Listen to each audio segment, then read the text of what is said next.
Alex, when life feels like a horror film, don't forget that you are the main character in this movie. You are the hero. Rehearse your lines, follow the script, and you'll be a star.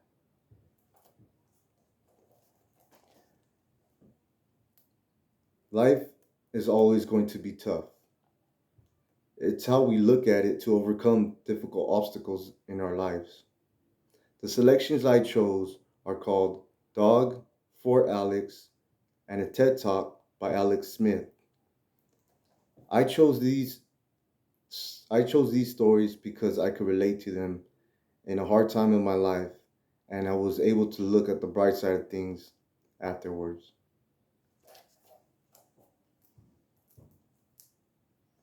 The dog trouts freely in the street and sees reality, and the things he sees are bigger than himself, and the things he sees are his reality. Drunks in doorways, moons on trees, the dog trouts freely through the street, and the things he sees are smaller than himself. The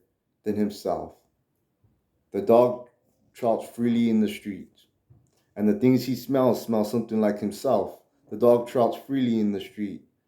He doesn't hate cops, he merely has no use for them, and he goes past them and past the dead cows hung up whole in front of the San Francisco meat market. He would rather eat a tender cow than a tough policeman, though either might do, and he goes past the Romeo Ravioli factory and past Court's Tower and past Congressman Doyle.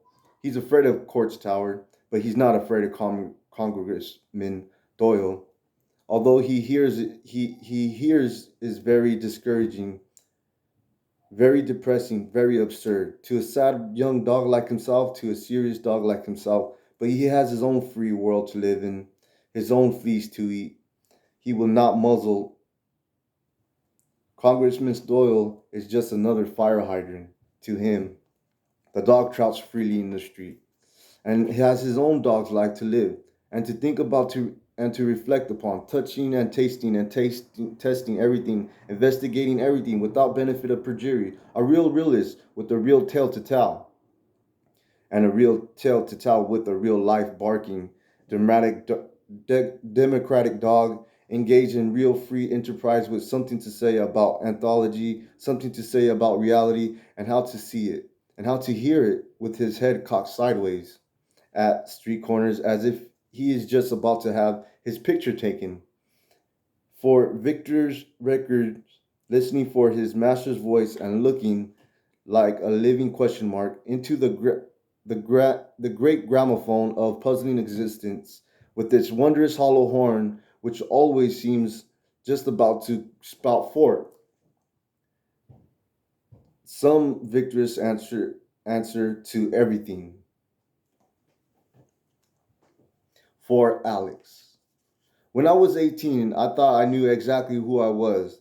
Today I'm 32, and the person who looks back at me in the mirror is still evolving, still changing. The hands of time are holding a chisel, and I'm just a block of ice, hoping I don't melt before I'm turned into a masterpiece. Be ready to change, prepared to be confused and frustrated. These moments are exercise for the human spirit. Remember, a bad decision is just a learning experience in costume. A rainbow comes after the storm, and and storms don't last forever. We are not our mistakes. We are the survival of them. We are the only house standing after the tornado. Everything that didn't turn burn in that fire triumph in the face of adversity. Resilience against the wind. We are the only thing gravity can't keep on the ground because some people are meant to hold hands with the sky. Alex, when life feels like a horror film, don't forget you are the main character in this movie. You are the hero. Rehearse your lines, follow the script, and you'll be a star. I wake up in the hospital bed and I'm surrounded by doctors. Everything is hazy. I've been in and out of consciousness for over a week. The doctors are telling me that I have a bad infection in my leg. They say that they're operating 8 times already. They say that at one point my fever spiked and my immune system started attacking my body. I went septic and almost died. And then one of the doctors says this: As we speak, flesh-eating bacteria is crawling up your leg. It's getting closer to your vital organs every minute. Good morning to you too, doctor. Let me back up. I'm a professional football fit player. I played quarterback, and 2 weeks earlier, two defenders, almost 500 pounds of muscle, crushed me at the same time. It sounds scary, but honestly, it's pretty normal in my line of work. This time, though, my leg was bedded where it shouldn't. I had what they call a compound spiral fracture, which means that my leg was twisted and snapped diagonally, kind of like a corkscrew. And yes, it's as painful as it sounds. 2 years after that gruesome injury, I actually ran back out onto the field and led my team to the playoffs.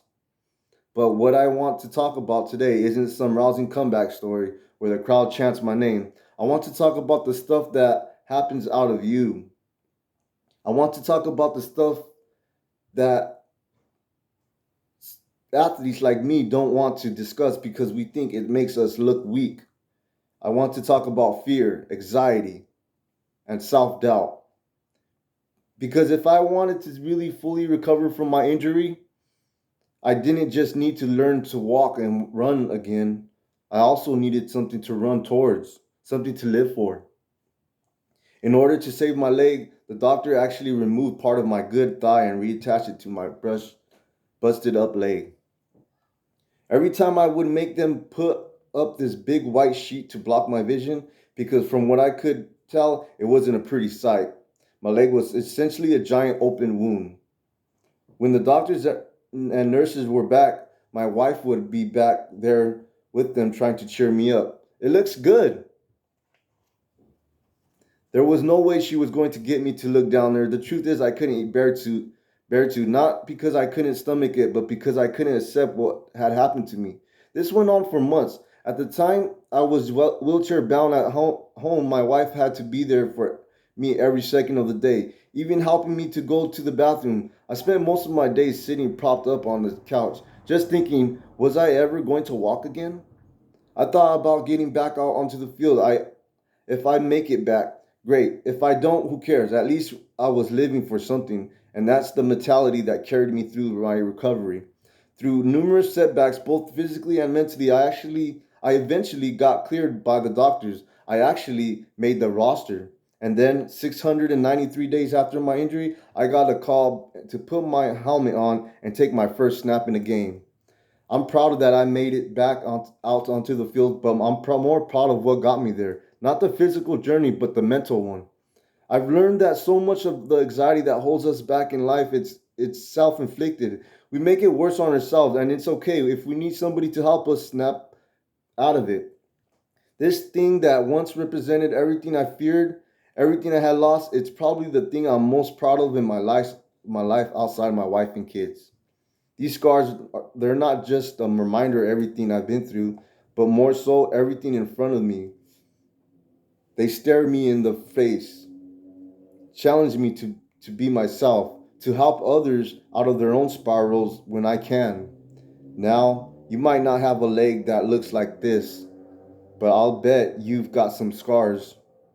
And my hope for this is this: look at them, own them. They're the best reminder you'll ever have that there's a whole world out there and we've got a whole lot of living left to do.